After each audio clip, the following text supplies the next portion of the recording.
कि आप जो ज्ञानी की बात कर रहे हैं, वह ऐसे लोग जो होते हैं वो कई जन्मों के उनके अच्छे संस्कार होते हैं। जैसे आदि शंकराचार्य जी थे या कर्दम ऋषि थे, तो उनके एक जन्मों का संस्कार नहीं था, वैराग्य नहीं था उनका।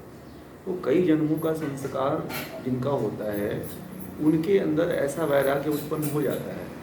परंतु जिसकी मैं बात कर रहा था आपको, कि जितने लोगों से मैं मिला था, उसमें किसी भी व्यक्ति के पास किसी भी तरह का वैराग्य नहीं था।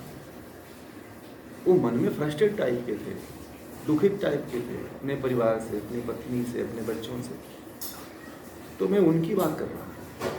वो लोग जो है, उनके अंदर किसी भी प्रकार का ज्ञान नहीं था।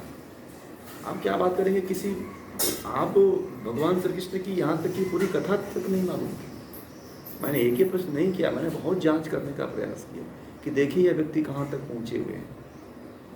परंतु वो लोग जो जिस परिस्थिति को छोड़ते हैं, जिस परिस्थिति को कर्दम ऋषि छोड़ करके गए थे या महात्मा बुद्ध गए थे, तो उनके अंदर पूर्ण वैराग्य था और उस चीज़ को वो गए तो प्राप्त करके भी आए। ऐसा नहीं है, महात्मा बुद्ध गए थे तो उस बुद्धत्व को प्राप्त होकर के आए भी थे, और फिर वह जो है अपने पत्नी को और अपने बच्चे को भी उसी आश्रम में जो है संन्यास दीक्षा दे करके उन्हें जो है मोक्ष के मार्ग की तरफ प्रेरित करते हैं।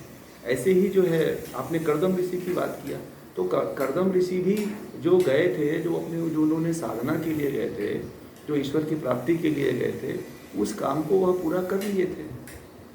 पूरा करके फिर समाज में तो आए ना, दुनिया के लिए, दुनिया के सेवा के लिए तो आए ना वो, कि वो ऐसा तो नहीं है कि वो चले ही गए।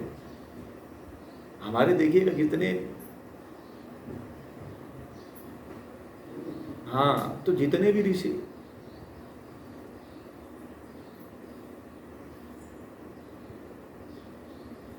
जी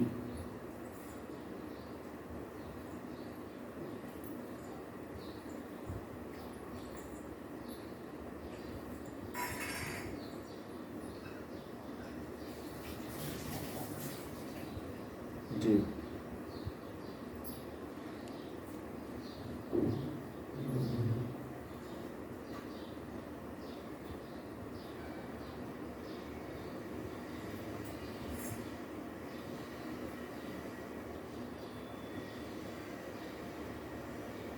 हाँ, देखिए, परंतु ऐसी आत्माएं जो है ना, ऐसी आत्माएं कभी कभी बिरले एक एक युग में एक आध बार होती हैं, है ना, कि जो इस तरह का वैराग्य लेकर के उत्पन्न होती हैं, ज्ञान लेकर के उत्पन्न होती हैं। अब जैसे कि योग दर्शन में प्रातिभ ज्ञान कहा गया है। प्रातिभ ज्ञान का मतलब होता है, प्रातिभ एक सिद्धि होती है कि जो उनके पूर्व जन्म का संस्कार होता है, जो भी उन्होंने सिद्धि की हुई होती है, ज्ञान लिया होता है, तो इस जन्म में जब उत्पन्न होते हैं तो उनको स्वतः ही वो मिल जाती हैं। सारी सिद्धियाँ, सारे ज्ञान जो होते हैं उनको स्वतः मिल जाते हैं। तो जो ऋषि थे जिनकी आप बात करें, कर्दम ऋषि की जो बात कर रहे हैं, ये लोग ऐसे ऋषि थे जो इनके हजारों जन्मों का वो तप रहता है, जो इस जन्म में संयोग से उनके साथ किसी जो है स्त्री का कहीं ना कोई कर्म रहा होगा कि उस समय उनसे जुड़े होंगे, ठीक है ना, उनसे जुड़े होंगे, और फिर जो है उनके साथ नहीं रहे, फिर वो अपने मार्ग पे चले गए, क्योंकि वह उनकी जो साधना का स्तर था, जो उनके ज्ञान का स्तर था, वो बहुत उच्च कोटि का होता है।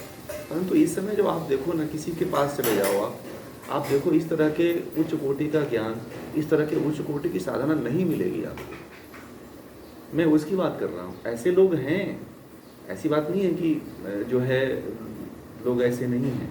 बहुत से लोग हैं जो आपने जो है ऐसे ऐसे योगियों के बारे में, जैसे कि महर्षि अरविंद हैं, ठीक है ना, महर्षि आधुनिक समय में ही ले लीजिए, तो महर्षि अरविंद का भी विवाह हुआ था, ठीक है, तो वह अपनी पत्नी के साथ कुछ ही समय तक रहे थे, उसके बाद वह साधना के पक्ष में चले गए, क्योंकि उनका जो है वैराग्य और उनका ज्ञान धीरे धीरे बढ़ता ही चला गया। तब ऐसा होता है। परंतु आप अपने धर्म को छोड़ करके साधु का वेश धारण करते हो तो वो उचित नहीं है। हाँ, आपके संस्कार से वो आ रहा है तो आप ये कर रहे हो, तो ये शायद वह नियति करा रही है आपको, वह परमात्मा से प्रेरित होकर के वो नियति करा रही है, आप स्वतः नहीं कर रहे हो। परंतु आज के जो लोग हैं वो स्वतः अपने मन से कर रहे हैं, अपने मन से साधु बन रहे हैं, लग्जरियस जीवन को पाने के लिए साधु बन रहे हैं। मैं ऐसे लोगों को भी जानता हूँ। जो मैंने उनसे पूछा कि आप साधु क्यों बन गए, तो बोलिए कि इस बोलते हैं लोग, आजकल के लड़के हैं, मैं बता दूँ अपने धर्म में ऐसे ऐसे लड़के जो बीटेक और एमटेक करके, ठीक है ना, वह जो है आकर के डायरेक्ट साधु बन गए, संन्यास ले लिए हैं। उनसे पूछा पूछा मैं पूछा भी हूँ और पत्रकार भी कई पूछे हैं, तो वो बोलते हैं कि इसमें ज़्यादा अच्छा है, लग्जरियस जीवन मिलती है, गाड़ी मिलती है, घूमने के लिए मिलता है, पैसे मिलते हैं, लोग सम्मान देते हैं, मान देते हैं। कोई ज्ञान नहीं है, किसी भी ग्रंथ का ज्ञान नहीं, फिर भी वो ऐसे हो जाते हैं। समझ रहे हैं ना? इस तरह से घटनाएं बहुत सी मिलेगी। आप जब कुंभ का मेला लगा था तो पता नहीं इस तरह से कितनी घटनाएं, कितने कवरेज आए थे कि लोग जो है केवल अपने, कई लोग तो सोच रहे हैं, आप आजकल के देख लो कि आजकल के देख लो बहुत से ऐसे संत हैं, बहुत से ऐसे लोग मिलेंगे जो केवल इस धर्म की तरफ इसलिए आ रहे हैं कि उनको लोग सम्मान करें और उनका जो है रुपया पैसा बढ़े, मनी बढ़े। और सब लोग ऐसा कहते हैं कि इधर धर्म की तरफ रास्ता अपना लो तो आपको बहुत पैसा इसमें मिलेगा, सम्मान बहुत मिलेगा। आप देखो ना, किसी धर्म को बचाने की किसी का ध्येय थोड़ी है। आप वास्तविक रूप से यदि देखना चाहो तो अपने ही धर्म में बहुत से गड़बड़ियाँ आ गई हैं। लोग अपने मान के लिए, सम्मान के लिए जो है लोग इसमें मतलब आ रहे हैं। और उस संन्यास परंपरा जो सबसे ऊंची परंपरा अपने देश में है, जो लोग बहुत सम्मान की दृष्टि से देखते हैं, लोग उसको बदनाम कर रहे हैं ना, है कि नहीं?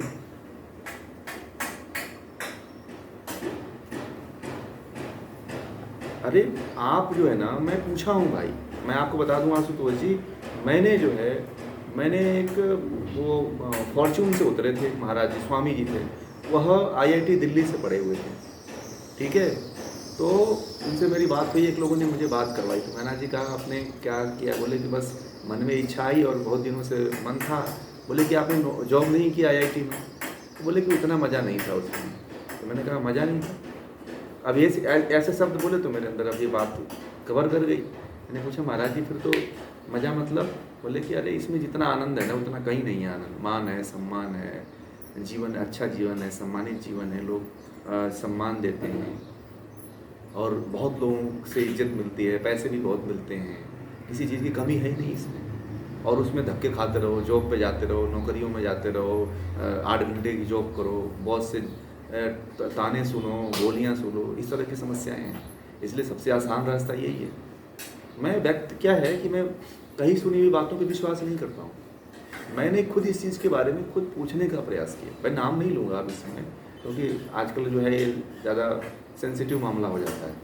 इसलिए जो है मैंने अपने धर्म के प्रति जो अपने ऋषियों ने जो मार्ग बनाया है, संन्यास का मार्ग बनाया है, साधु का वेश बनाया है, संत का मार्ग वेश बनाया है, इसमें बहुत लोग सही लोग नहीं आए हैं। आप समझिए, पहले लोग वैराग्य होता था तब आते थे, कोई सन्यासी बनता था।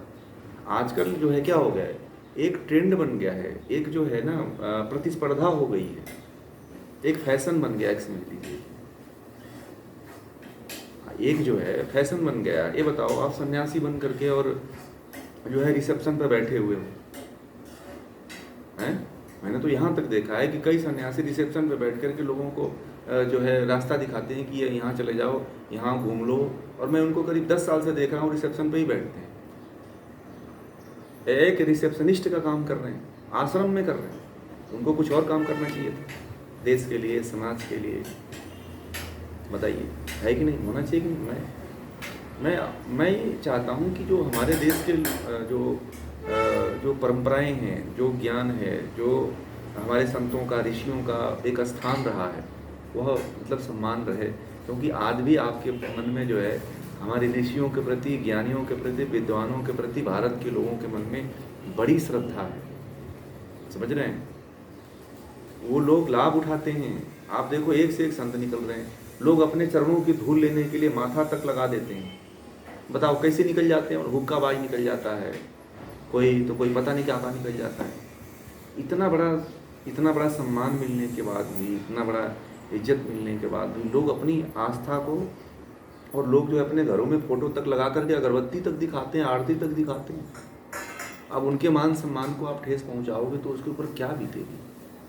आदमी क्या सोचेगा कि हमारा धर्म इसी तरह तो बदनाम हो रहा है ना, लोग बदनाम कर रहे हैं भाई।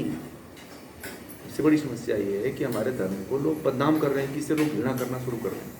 हमारे लोग ही जो है अपने धर्म के प्रति आस्था न रखें, हमारे लोगों के प्रति ये सब लाया जा रहा है।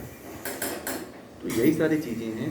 मैं इसी की बात कर रहा था जो मैंने देखा एक बार, तो क्योंकि मैं एक बार नर्मदा की परिक्रमा में गया था, मैं घूमने के लिए 1-2 दिन के लिए गया था, इसलिए मैंने ये सब समझने का प्रयास किया था। मैं आपको बताऊँ ये बात, और वहाँ से ये बातें मुझे प्रत्यक्ष देखने को मिली। मैं बड़ा आश्चर्यचकित हो गया कि लोग नर्मदा परिक्रमा को इतना आस्था से देखते हैं। यही है, आस्था पे बड़ा ठेस पहुँचती है, मन में बड़ा दुख होता है इसको लेकर के, मतलब लोगों की क्या मनसा है और लोग कैसे कैसे निकल जाते हैं।